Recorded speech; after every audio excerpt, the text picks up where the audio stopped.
Welcome to another edition on Manchester Reunited, your Manchester United fan page, where we get to talk about news, transfers, in-depth analysis, and basically everything Manchester United. The show is brought to you by Intimate Essentials, J Walker Designs and Selling Facebeat. My name is Bediako-Poku Hitfield. You can simply call me Venom. Now, before we get started, please hit the subscribe button and turn on the bell icon to get notified with more stuffs from Manchester United on this channel. Also, if you are watching on Instagram, please do follow us at manchester.reunited to get more updates from our darling club Manchester United.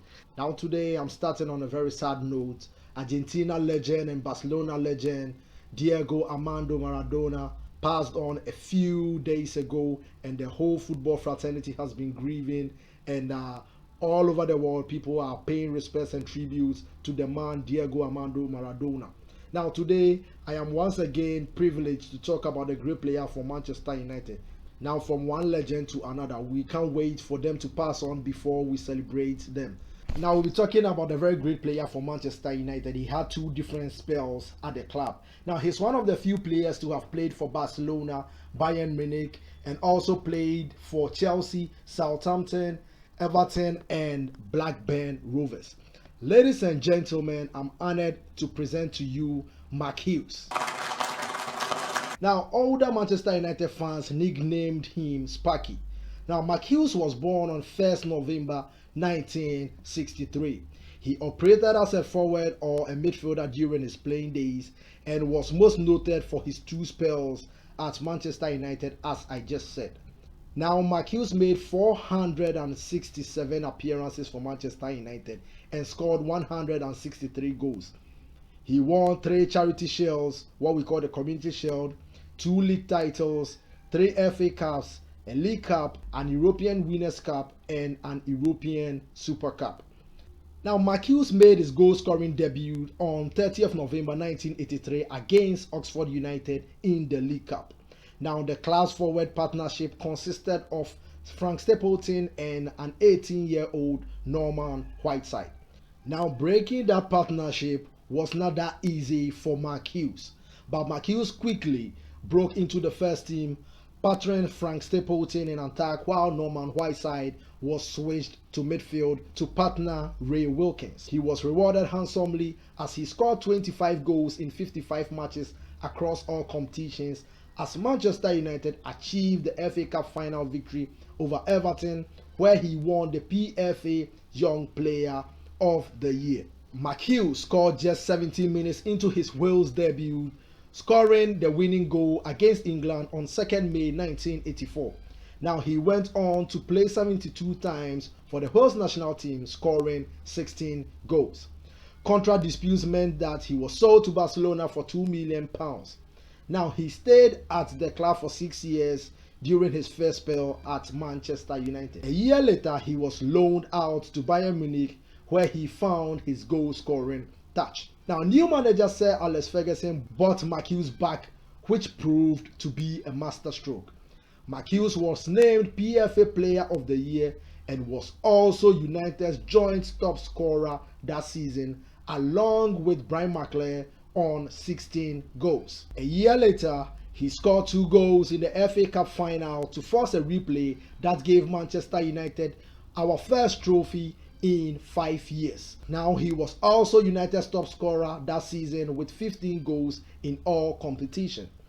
In 1991, Hughes scored both goals against former club Barcelona as Manchester United lifted the UEFA Cup Winners' Cup, winning the final 2-1 in Rotterdam.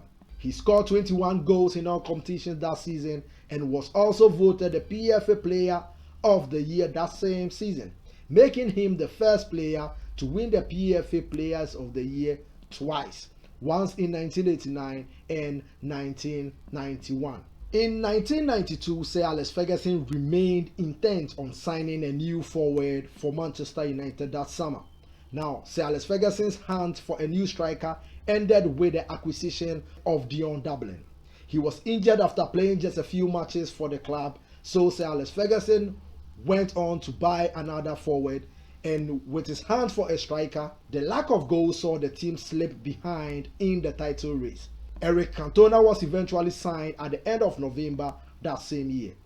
In 1993, Hughes finally collected an English League medal as United won its first Premier League title in 26 years. He was once again top scorer with 15 goals alongside new signing Eric Cantona in attack.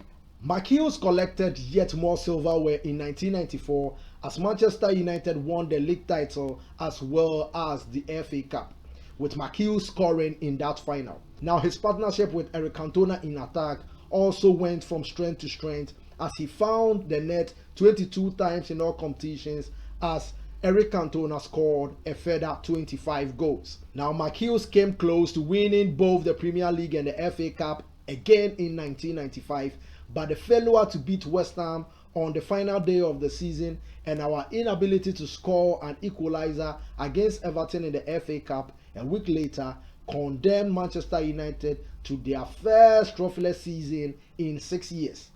That proved to be the final season for Hughes at the club because he was sold to Chelsea for £1 million in June 1995. Now, by the time of his departure from Manchester United, he was the last player at the club to have been signed before the appointment of Sir Alex Ferguson in November 1986. Now, whilst he was still a player, he was appointed as head coach of the Wales national team in 1999. Now, he was in charge of the national team for 5 years. Now, Wales came very close to qualifying for the Euro 2004, and in their Euro qualifying group, Wales ended up in second, beating Italy 2-1 in Cardiff in the process, but was denied a place in the tournament after losing to Russia in the playoffs. Now, he's managed teams like Blackburn Rovers, Manchester City, Fulham, QPR, Stoke City, and most recently Southampton. During his playing career, he won the PFA Young Player of the Year once, PFA Players Player of the Year twice, PFA First Division Team of the Year, he was part of it 4 times. He won the Sir Matt Busby Player of the Year once. He was inducted into the English Football Hall of Fame. He also won the BBC Wales Sports Personality of the Year, and he won many other individual awards. Now, sadly, we've come to the end of a very educating and inspiring episode on Legend Foul. Now, we are still mourning the death of Diego Armando Maradona, and what a player that guy was. Now, follow us at Manchester.Reunited on Instagram, and also on YouTube, follow us at Manchester Reunited, and subscribe to the channel for more updates and stuff like this from our darling club Manchester United. Now, Reunited Live will come your way in January. Sorry we've not been able to bring it as we promised, but we are working on things, and Reunited Live will come your way every Sunday at 7 p.m. GMT on Instagram.